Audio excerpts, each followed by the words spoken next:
Welcome back, everyone. Me and our team are very excited to have Bob Woodward, one of our investigative journalists that worked on the Watergate scandal, with us here today. Bob is here to discuss their findings on the scandal. Thank you for having me.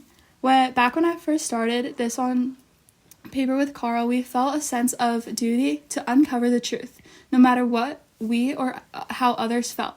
We were driven by the belief that there were still powerful forces in Washington that needed to be held accountable for these events taking place. Although me and Carl had limited resources when we got assigned this topic and little time, the investigation process often came down to a lot of logistics, such as phone calls, meeting our sources in discreet places, and following up on a lot of people and leads. Although this wasn't glamorous, we were truly committed to doing our work that we were given, which meant running into a lot of dead ends. Through this, I've come to realize that lots of people forget how many things we chase but are never revealed, and every time we thought we had a breakthrough. It clearly seems like you guys had your work cut out for you. Could you begin to explain your findings about this scandal? Certainly. It all started as a relatively small burglary when 5 men were arrested for breaking into the Democrats' National Committee's headquarters at the Watergate complex in Washington, D.C. To many, it may seem like a small and simple break-in, although Carl and I found something off about it, with connections that didn't line up. Carl and I also became skeptical about the police reports that claimed it was a random crime, and that's when our investigation went into full motion. As we began digging, we found links between the burglars of the Nixon campaign. There was one man named James McCord who had a connection to the committee to re-elect the president, or otherwise known as the CRP. We saw this as a big target and a source. As we kept following the story and asking questions, Carl and I began getting pushback from the White House. When the story was first brought to your guys' attention, were you guys convinced this was something as big as it ended up being, or stay as the small story you guys originally thought? Well, at first, I wasn't sure due to the storyline and the known information at the time, although I myself came across lots of skepticism.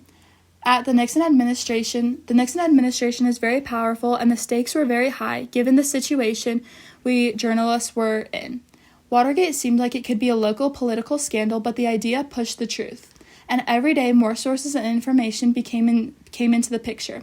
Eventually, I began to realize this was not a local political burglary.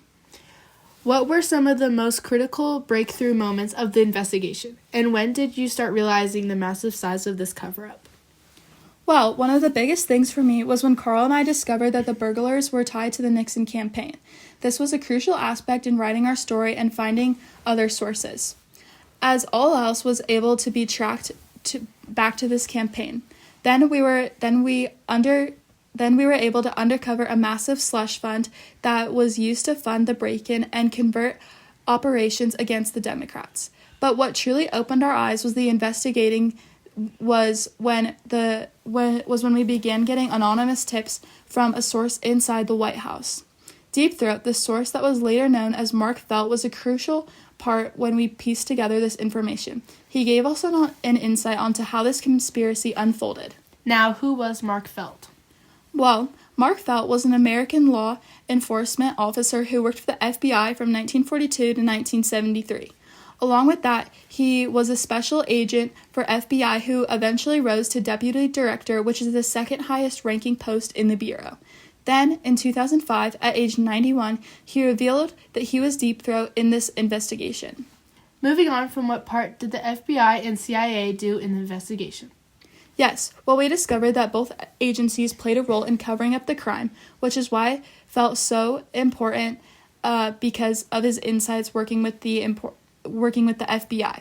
With that, Carl and I investigated that the White House pressured the FBI to halt the Watergate investigation.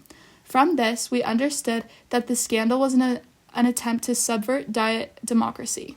How did you manage to keep and build such a secretive relationship with Deep Throat and ensure this was a reliable source when you guys had little to no information on this source? Well, we understood that Deep Throat was a very careful man when we would interact with him. With that, he communicated with an elaborate system. This was by using parking garages when we would meet in person, and we began to understand that he never wanted to tell us everything. He just wanted us to point us in the right direction, where he would only give us the pieces that we needed. And although we could tell that this was a reliable source, we only got this information after we would end up verifying it ourselves. We found that the key was to build trust, and that was built by him never giving us sensitized information. On top of that, it's important to note that Deep Throat wanted the only permanent source we had. There were a number of whistleblowers that lied in the lines of the administration. Some were willing to risk everything in order to expose the trust to our readers. Nonetheless, the rest of America. Some spoke anonymously, while others recorded their names. With these sources compiled up, the story at hand became clearer and clearer of what really happened that night at Watergate, and that something far worse than anything we could have ever imagined had happened. At this point, the pressure from the Washington Post and America had been intense, with the Nixon administration attacking your press, accusing you and Carl of bias and threatening legal action. Although, at the end of the day, we hung on to the truth. We tried to sustain everything that we reported and what was reported to us that was responsible. This reporting on Watergate ultimately led to the resignation of President Nixon. Looking back, did you ever think that this role of yours was a historical moment or led to the non-metal outcome? No, on behalf of Carl, we both could have never imagined this. We had a job to do. We did it in order to inform America and not to hurt or put them in jeopardy. On top of this, we weren't just trying to expose a crime, we were helping to uncover the truth. This investigation wasn't about making history, it was about pursuing the truth and making it known no matter where it leads. Later on in the story, we come to the realization that the whole country was watching, so we had to provide them with the truth, and that was our main priority by the end. As the story began to unfold itself and became clear to the Washington Post, is that when you guys realized the scope of the situation? Well, yes. The thing that began to stand out the most was the consistency of the evidence that we were finding and piecing together. When it became clear that the president himself was involved in our ideas and perceptions, our perceptions were forever altered. As an editor, I had to constantly remind myself that we couldn't go ahead of ourselves, and we had to go step by step through all the processes, as this helped us to ensure that we were not jumping to any conclusions. As we finish up here, what was the end motive that you guys found? Well, in the end, Watergate was determined to be a part of a massive campaign by political spying and sabotage with the Nixon re-election committee by stealing the Pentagon Papers.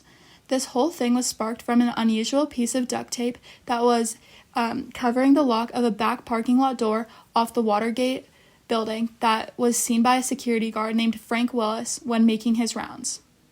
It's so interesting how everything came together when looking back on Watergate. Do you have any final conclusions, Bob? Well, through the investigative process, I have found how far someone will go to conceal the information. Although, when the press does its job, they hold the power to illuminate the truth of corruption. Thank you all for sharing your insights today. This has been a fascinating conversation to me and our audience, with this interview highlighting the investigative process about the scandal and the challenges that have come along with it. These statements held in courage and commitment to the truth story of over an evolving scandal.